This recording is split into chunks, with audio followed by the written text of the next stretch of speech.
Le Grand Matin Sud Radio, 7h-9h, Maxime Liédo.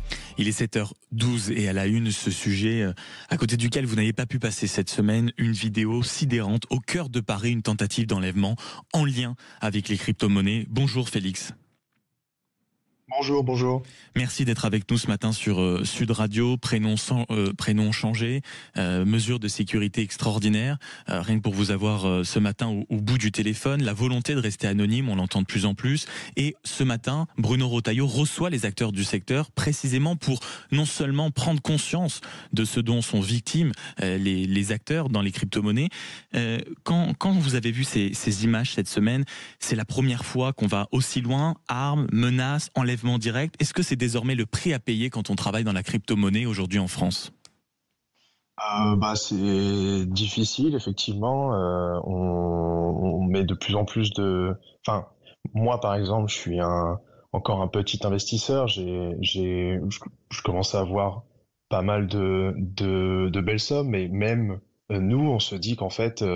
Aujourd'hui, on peut être aussi la cible. Aujourd'hui, c'est encore l'entourage de personnes relativement connues, mais imaginons que demain, effectivement, plus ou moins exposées. C'est toutes les personnes qui se sont fait attaquer ou qui ont été victimes d'une tentative d'enlèvement et sont quand même très connues, ou en tout cas font partie d'entourages de personnes très connues. Et même nous, en fait, aujourd'hui, petits investisseurs, on se dit que on peut être aussi la cible, et c'est pas un prix à payer parce que c'est pas forcément la faute, on va dire, de quelqu'un, mais aujourd'hui on constate effectivement que on a peur pour notre sécurité, ça c'est clair.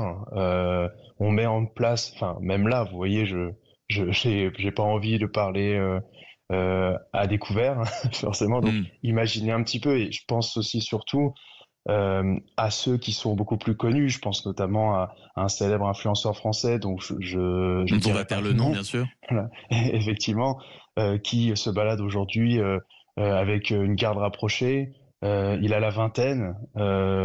Il dépense énormément d'argent dans sa sécurité. Enfin, je sais pas. Il ne révèle pas son adresse, même à ses amis. Donc c'est un secteur la situation. C'est un secteur qui vit totalement dans la peur aujourd'hui. Quand vous évoquez le cas de ce jeune influenceur français, la vingtaine d'années, obligé d'avoir une garde rapprochée, on se dit qu'en France, être propriétaire de certaines crypto-monnaies, donc avoir un peu de richesse de cette façon-là, c'est forcément lié aujourd'hui à des protections de sécurité un peu hors normes. Effectivement, c'est complètement hors norme, c'est complètement malheureusement disproportionné, ou pas forcément disproportionné vu la situation. Et en fait, moi, si vous voulez, c'est pas pour effectivement se victimiser, mais si vous voulez, moi, je trouve que la crypto fait face un petit peu à beaucoup de problèmes qu'on a essayé un petit peu de taire en France. D'une part, il y a la compétitivité. On ne cesse de répéter, le monde entier se met à la crypto. On pense notamment aux Américains. Donc, on nous répète encore, du point de vue des autorités, que ça ne sert à rien. Et aujourd'hui, il y a ce problème d'insécurité. Donc, c'est vrai qu'on a un petit peu un sentiment d'être mis de côté, de pas être écouté. Et puis, mais donc vous voulez dire que ce phénomène auquel on assiste, pardonnez-moi Félix, entrepreneur dans la crypto, ne se développe pas, on va dire, de la même façon en Espagne, en Allemagne, en Italie? C'est presque un problème franco-français? Vous voyez bien que sur les statistiques, ces enlèvements arrivent, si on prend le cas de l'Europe, arrivent majoritairement en France. C'est un nouveau phénomène. Effectivement, il y a déjà eu, par exemple aux États-Unis, des affaires similaires, mais je voyais une statistique, j'ai pas envie de dire de bêtises, mais aujourd'hui en Europe, en tout cas, et dans des pays, bon, excusez-moi l'expression, mais peut-être plus développés, c'est quand même assez exceptionnel ce qui se passe. C'est-à-dire qu'on a voire 3 affaires médiatiques, extrêmement médiatiques, en à peine 3 ou 4 mois, c'est une par mois. Et dans ces affaires-là, les gens sont mutilés. Enfin, je sais pas trop si on se rend Félix, compte. Vous êtes entrepreneur dans la crypto, vous nous décrivez le climat qui règne dans cet univers-là. Pourquoi subitement en France on a envie de kidnapper les gens, on est persuadé qu'on va s'enrichir en un enlèvement uniquement parce que c'est une mode. Parce que, alors, d'une part, parce que c'est une mode. Malheureusement, il y a déjà eu, moi je regardais dans l'histoire, mais il y a déjà eu des modes, excusez-moi du terme, mais d'enlèvement, c'est pas quelque chose de nouveau, mais là, ce qui est un peu plus dérangeant, c'est que c'est en fait la plupart du temps, c'est commanditaire et les gens qui tentent ou enlèvent les gens qui en plus la plupart du temps ne savent même pas qu'ils enlèvent, c'est ça qui est assez terrible. En fait, ils vivent sur un fantasme. C'est-à-dire Le fantasme de la crypto, si on enlève le propriétaire, en 2 coups de clic sur un téléphone, on peut être richissime. Bah, effectivement, il y a 2 niveaux. Le premier, c'est que les gens ou l'entourage des gens qui sont très riches ne se baladent pas avec des millions sur eux et il y a des procédures. Enfin, c'est pas parce que vous détenez quelqu'un qu'on va vous envoyer des millions. Et admettons qu'on vous envoie des millions. Ces millions vont être ce qu'on appelle flagués, c'est-à-dire que Totalement tracé en réalité. On suit absolument l'argent à la trace. effectivement, il y a des moyens de blanchir l'argent, mais si vous voulez blanchir l'argent proprement, récupérer la majorité de la somme, vous devez être un État, vous devez voilà, dépenser des millions en renseignements. En moyens, c'est extrêmement coûteux. Vous voyez bien qu'il y a cette histoire avec Lazarus, qui est un groupe de hackers affilié à la Corée du Nord.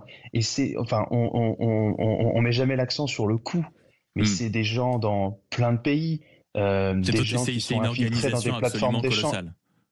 Et effectivement. Une donc, dernière si question seulement Félix, comment vous observez, qu'est-ce que vous attendez de ce rendez-vous qui aura lieu dans la journée avec Bruno Retailleau et les acteurs de ce secteur? Qu'est-ce que vous attendez? Une prise de conscience, certaines décisions peut-être? C'est pas une prise de conscience. Moi, ce que j'attends, déjà d'une part, c'est un discours de soutien, c'est un discours de fermeté, et évidemment, on va pas suivre tout le monde à la trace, mais je pense que si l'État français, enfin, reconnaît le secteur crypto comme stratégique, je pense qu'on y réfléchira quand même à 2 fois avant d'enlever des gens. Il faut aujourd'hui, et c'est aussi un message que je vais passer, et c'est pas parce que seulement je suis dans ce secteur, mais c'est aujourd'hui, la crypto est un secteur ultimement stratégique comme l'était Internet dans les années 90. Et je pense tout de même que si l'État français soutient publiquement et arrête de dire, ou en tout cas de sous-entendre via de nombreux représentants, que les crypto-monnaies sont juste spéculatives, sont juste un petit jeu d'influenceurs qui permet d'être riche sur TikTok ou Instagram, eh ben, je pense qu'on fera un pas en avant parce que quand vous êtes ouvertement protégé par un État, on y réfléchit quand même à 2 fois. Et puis il y a une deuxième chose quand même. Deuxième chose, il faut des peines exemplaires. Il faut des peines exemplaires. Une fermeté. C'est pas possible aujourd'hui, quand vous enlevez quelqu'un, que vous traumatisez des gens, que vous le mutilez, vous preniez 5 ans. C'est pas possible. C'est quoi le message que vous envoyez? Mais on espère que ce que vous avez dit ce matin à l'antenne de Sud Radio, Félix, entrepreneur dans la crypto, sera arrivé jusqu'aux oreilles de Bruno Retailleau. Merci beaucoup d'avoir été avec nous ce matin, 7h20.